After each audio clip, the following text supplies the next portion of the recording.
Both of your parents are on our side. Besides, they won't be around much longer anyway." At those words, my hands froze. "Seriously, are you going to do it?" "Do it?" That sounds so sinister. "It's an accident, an accident." My elder son and his wife were discussing so intently that they didn't even notice I was there. Then, the wife of my younger son said to me, "Call the police right now." At her words, I hastily called the police. My name is Kathy, and I turned 71 last month. I have spent 50 years as a homemaker with my husband. Thankfully, it's been a joyful journey. We have been blessed with 2 sons. It seems ordinary, but I think it's truly a blessing. My husband John is the second-generation owner of a small wholesale company. His father founded the company, and John took over 20 years ago. Thanks to our loyal customers, the business is thriving. Now my sons are also working for his company, each as managing directors. My elder son, Tom, graduated from a prestigious domestic university. He has always been an excellent student, earning praise from his classmates' mothers. Every time I attended a school event, I was so proud. He continued to study diligently through college and graduated with first-class honors. Afterward, he joined the company that was then managed by his grandfather as president. Although he was overly serious and had trouble interacting with women, which was a worry. About 10 years ago, he brought home a lovely woman a year his junior. From what I heard, she didn't come from a very wealthy family, but she always smiled at me and never forgot to bring a gift on my birthday. Living nearby, she would often say, "I made too much food," and bring over some of her cooking. She seemed like a smart, kind, and considerate woman. Although they haven't been blessed with children, I have always adored this couple. The problem is with my younger son. My younger son, Chris, wasn't as academically inclined as Tom. However, he was popular with girls and constantly brought different girls around during his university days. He barely passed his courses and managed to graduate. But he rebelled against joining the family business and got a job at a regular company instead. There he met Katie, a woman of the same age, and they got married. Unlike Tom's wife, Jessica, Katie was unfriendly and kept her interactions with us to a minimum. She was proper, always gave us gifts on anniversaries, and visited during long holidays. However, it seemed she preferred to keep a distance from us. She even bought an apartment in the next town over, not wanting to live too close to our home. Most of all, her detached manner of speaking made her hard to warm up to. After working for about 10 years, Chris resigned and joined my husband's company. However, his free-spirited nature, both John and Tom are having a tough time dealing with it. Even so, as a parent, I still find my sons endearing. I hope that both Tom and Chris will continue to work hard for the company in the future. One day, I went shopping alone. Spring is just around the corner. I was looking for an outfit to wear for the company's upcoming ceremony. Though I'm officially a homemaker, I'm also nominally a board member. I rarely go to the office, but I do some work from home, and preparing gifts for clients and socializing with their wives are among my duties. One of my annual duties is attending the ceremony. I headed to my favorite clothing store in the department store. That's when I saw a figure that looked familiar. Jessica. She looked similar. But no, she was walking with a man. Tom is at work. Thinking it must be someone else, I was still curious about the two of them. They entered a luxury brand store. I felt relieved. I knew I had the wrong person. Jessica is supposed to be frugal. I have never seen her with branded items before, and both Tom's and Chris's salaries are no different from ordinary executives. They probably couldn't afford luxury brands except maybe on special occasions. Tom wouldn't say so, but Chris has complained to his father several times, saying, "The pay is too low, I can't buy anything." I should have never switched jobs. With a child, Chris probably has even less financial leeway. Anyway, it's unlikely for Jessica, a full-time homemaker, to be visiting such a high-end brand store. I felt a bit silly for my misunderstanding. Finding the situation somewhat funny, I left the place. And then, our company held the ceremony. This year, we welcomed 1 mid-career hire and 3 new graduates. It's not a very large company, but we hire about this many employees every year. This year's hires were all from the countryside. And I hope they will stay with us for a long time as I watched the ceremony conclude without incident. The real issue came afterward. Heading to the president's office, I found Chris and John arguing. "Something's off, Dad. You must be up to something." Chris was red-faced and confronting John aggressively. Tom was nervously trying to calm Chris down. "What's going on?" I asked, alarmed.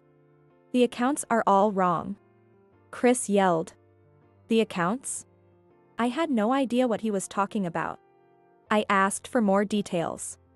Chris insisted that there was something suspicious about the numbers. "You're embezzling, aren't you?" John shouted back. "Don't be stupid. That's why these clueless second-generation presidents." "What do you mean by that?" The argument between John and Chris seemed to escalate. "Enough." At that moment, Tom's angry voice filled the room. "I'll look into the numbers. Both of you, cool it down. We shouldn't have discussions like this at the company, it could unsettle other employees." Tom said this to them. Indeed, the elder son is reliable.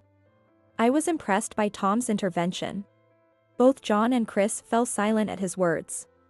Leaving it to Tom gives me peace of mind. A few days later, Tom told John. There was nothing suspicious in the books. However, there was one case of a double payment. I've contacted the party involved. And they've agreed to apply it to next month's account. It was probably that which made Chris suspicious. It's good he noticed, it helped us catch the mistake. John was impressed by Tom's words. Indeed, Tom's intelligence in handling misunderstandings is commendable. I sometimes wonder how I ended up with such an outstanding son. After the busyness of April and this parent-child fight settled down, John and I came to dinner. It had been a while since we dined just the two of us. We splurged a little, opting for a course meal at the region's top luxury French restaurant, which had earned a Michelin star. The glittering meal was a delight to behold. Soon, it'd be nice if Tom and Chris could afford to bring their families to a place like this. We should think about their salaries. I mentioned to John while enjoying our meal. Well, maybe for Tom, but it's still too soon for Chris. John replied. But Chris has 3 kids, and he keeps saying his salary is too low. If he worked as hard as Tom, I'd consider it. John said, laughing off the conversation. Oh, come on. I replied, somewhat exasperated. After enjoying all the courses, our stomachs were nearly full. The dessert will be served last, said the waiter, who then took our drink orders and left. John also seemed satisfied as he sipped his coffee. Oh, a call. I'll be right back. Hurry back, the dessert will be here soon. John checked his phone and stood up. Left alone, I sipped my coffee in the quiet room. A quiet atmosphere. I can't help but hear the voices coming from next door. Come on. The voice was loud. At the same time, it sounded familiar. Calm down. I'm just saying let's wait and see. It was Tom. The earlier voice must have been Jessica. I wondered if they were here celebrating an anniversary or something today. Realizing they were coincidentally in the next room made me happy. I decided to wait for John to return so we could greet them together. They would surely be surprised to see us here. I waited quietly for John. I hadn't intended to eavesdrop, but the familiar voices of the two were clearly audible. What good will waiting do? I didn't expect Chris to notice. Well, not just audible, their voices were quite loud. Fortunately, this room was the second to last at the back. Tom's and Jessica's voices, emanating from the deepest room, shouldn't reach anywhere but here. It's fine since it's us, but if it were someone else, it would certainly be troublesome. I thought I had to tell them to be careful. However, what I would hear next made any caution irrelevant. It's fine. Your parents are on our side. Besides, they won't be around much longer anyway. At those words, my hand stopped moving. Really, are you going to do it? Going to do it? That sounds so sinister. It's an accident, an accident. They were talking so earnestly that they didn't realize I was here, or that their voices could be heard in the next room. More importantly, the money. You can skim off more, can't you? Last time I managed to pass off the double payment, But what should I say if Chris catches on next time? I looked up and froze. I didn't want to think about it. Tom had always been so serious and trustworthy. But listening to this conversation turned my face pale. I was certain of it. The reason Chris and John had been arguing after the ceremony, it was because of these two. They had been embezzling money from the company. Trembling, I called John. But he didn't answer, maybe he was still on another call. I needed someone reliable, so I dialed again. Hello? This person answered immediately. Chris? Where are you? Can you come here now? It was my younger son, Chris. He must have sensed the urgency in my voice. He said he'd come right away and hung up. Within just 5 minutes, John arrived with Chris and his wife, Katie. It seems they met outside. Apparently, he told them I had called for them. Kathy, what's going on? Chris said you called him. John began, but I silently shushed him by placing a finger to my lips. The ice cream that had arrived while he was on the phone was already melting. I quietly pointed to the room next door. The three of them exchanged looks. They sat down quietly, and we all focused on the voices coming from the next room. I had been listening alone to the horrifying conversation while John was away. And even as time passed, they continued their discussion.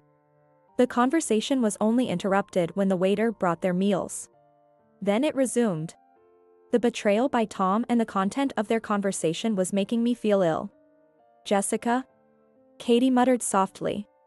Now John, Chris, and Katie could hear and understand who was next door. So, use the daffodils, right? It's like those accidents where people mistake them for chives. Jessica's voice was clear. The three of them hadn't fully grasped the situation yet. At least she'll be hospitalized for a while. If we're lucky, there might even be a funeral. So, we need to make sure the embezzlement isn't discovered until then. Chris let out a soft huh in disbelief. So, we might as well wait and see, right? Tom's voice was also heard. This conversation had been repeating for a while now. No way. We can't let the money run out. Jessica responded to him. If we get caught, they won't pass the company on to me. It's impossible we'll get caught. Besides, it'll be over before that happens, right? She must have thought their conversation was serious. Katie quickly operated her phone to start the voice recorder. John remained silent, saying nothing. Chris was trembling with rage. So, using daffodils before getting caught. That's why they were planted in the garden. Yes, exactly. I've also been preparing meals and sending them over. Since they like my cooking, they won't suspect if it tastes a bit off. They'll just think I made a mistake. I understood their plans and their hidden faces all too well now. What should it be? Maybe a chive omelet? They'll need to eat plenty. I wonder how much insurance they have on them? Jessica's voice was cheery, followed by loud laughter. Knowing Dad, he's definitely got a hefty policy. Finally, I might become the president. It was worth obeying them all this time. Tom's voice was triumphant. Angered, Chris stood up. John said nothing to stop him. Stop. It was Katie who intervened. Why? I asked her, incredulously. She is unfeeling. Perhaps she feels detached because she has never had a close relationship with us. But Katie replied calmly. If we storm in now, it'll just play into their hands. They'd likely convince you guys. John and I fell silent. So what should we do? They're planning to poison Mom and Dad. Chris exclaimed. Katie responded. It's okay. I've got evidence. So please, call the police right away. I hesitated. Calling the police seemed like an extreme step. This is a clear case of embezzlement, and they are putting you two in danger. It's a crime. If we don't act, you might. Katie's words made me realize the gravity of the situation. We could be in real danger. The thought made me shudder. I hurriedly called the police. Katie spoke to the restaurant staff, arranging for them to slow down the service of the meal to prevent the two from leaving. And she also apologized for the inconvenience. Without her, Chris and John, driven by anger, might have barged into the next room, and I, drained of courage, might have let the two of them go unpunished. Soon, the sound of a police siren was heard. Katie went outside to guide the officers. She instructed us to stay in the room and wait, as we three wouldn't be able to remain calm. I could hear Katie and the police officers' voices. Then they opened their room. "What is this about?" Jessica's voice could be heard. "Katie." And it seems they both noticed Katie. "Tom, Jessica, I've listened to your conversation and thought it necessary to call the police. It would be better to discuss this at the police station to avoid causing any trouble here." Katie's voice, usually so calm, sounded incredibly reliable now. "What are you talking about? We were just having a normal conversation." "Exactly. Imagine what my in-laws would say if they knew about this. They seem to think Katie did this on her own." They started to protest loudly, bringing us into the argument. "So, you're calling the cops on Tom just because Chris couldn't become the president? Don't take it out on him." Jessica said that. Upon hearing this, John stood up. "Dad." Chris also looked at him. The confrontation was still ongoing in the next room. "Let's move on," Katie said. Following that, "Could we ask you to come with us voluntarily?" A police officer asks them. "Voluntarily? No. I won't go. I haven't done anything wrong," Jessica declared. "Yeah, that's right. There's no need to go." Tom's voice was also heard. "Is that so? I thought you might want to give an explanation." "Well, we are going to the police station now to file a complaint. Shall we go?" Katie spoke calmly. She must have called the police over. It seemed like they had no intention of reflecting on their actions. "Even if it's just us, we need to go to the police," I thought as I got up. I stumbled a bit. Chris supported me. "Mom, are you okay?" "Yes." Chris had been a handful, but he had become very dependable. We left the room. In the hallway, Katie is speaking to someone in the next room, and the police are present. Probably, Tom and Jessica are further inside. "Mom, are you here?" Our voices must have reached Tom, who then shouted. They must have just realized we were there. His voice sounded frantic. "If you want to make excuses, it might be better to come with us. Next time, the officers might come with a warrant to pick you two up." Katie continued calmly. The two of them seemed to stand up at her words. I had completely forgotten about it, but Katie had settled the bill. Thus, Tom and Jessica were taken to the police station in a police car. We followed in our car. Upon reaching the police station, Jessica, who had arrived first, was saying, "It's a misunderstanding." Tom was complaining to the police, "It's a misunderstanding by my sister-in-law." Their voices could be heard all the way outside. Another officer led us to a different room. There, I told them everything I had heard earlier. He had been embezzling company funds. And he was preparing to serve us daffodils, presumably to harm us. As I spoke, the frustration overwhelmed me and I broke down crying. The police officer was very considerate towards me. John put his arm around my shoulder. "Please look into the details of the damage to the company tomorrow and file another damage report summarizing the acts of embezzlement and the amount of damage." Chris responded to the police officer's statement. "What I can't forgive is their attempt to put my husband's parents in danger," Katie said firmly. I was touched that she was so angry on our behalf. The police officer explained. Since no action was taken, they cannot arrest for attempted crimes.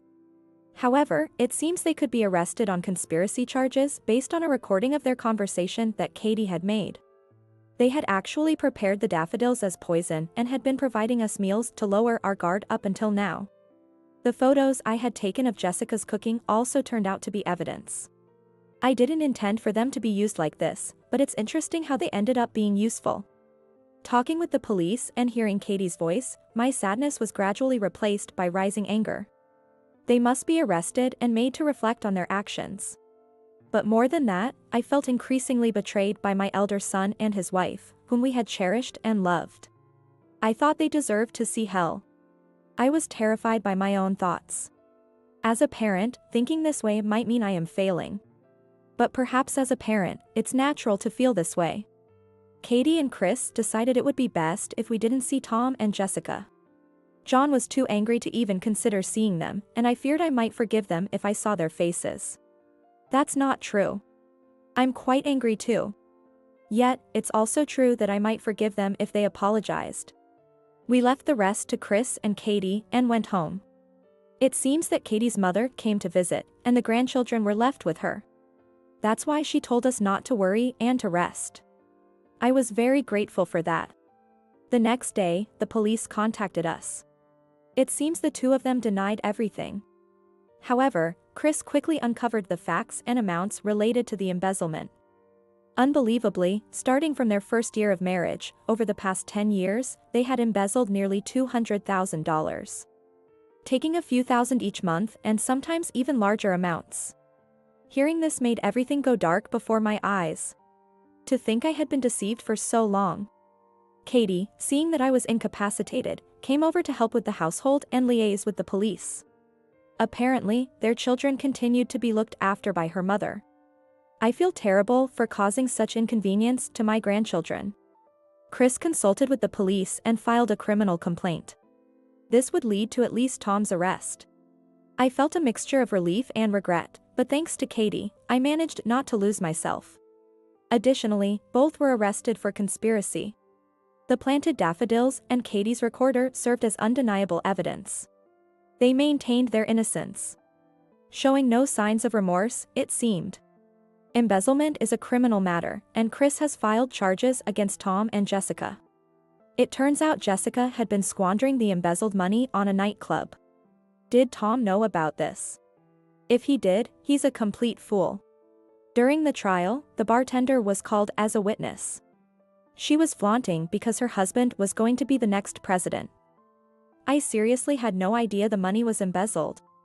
And I had no feelings for her beyond that of a customer. She was just a big spender. Jessica lost her composure at his words. Shane. Didn't you say you wanted to marry me? I supported your sales, didn't I? Jessica shouted.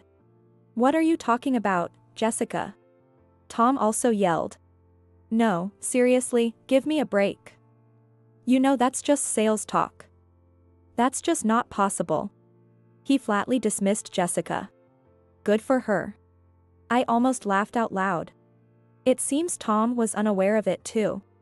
Apparently, he heard that she had been sending money to her not-so-wealthy family home. Poor guy, caught by such a foolish woman. In the end, both were found guilty.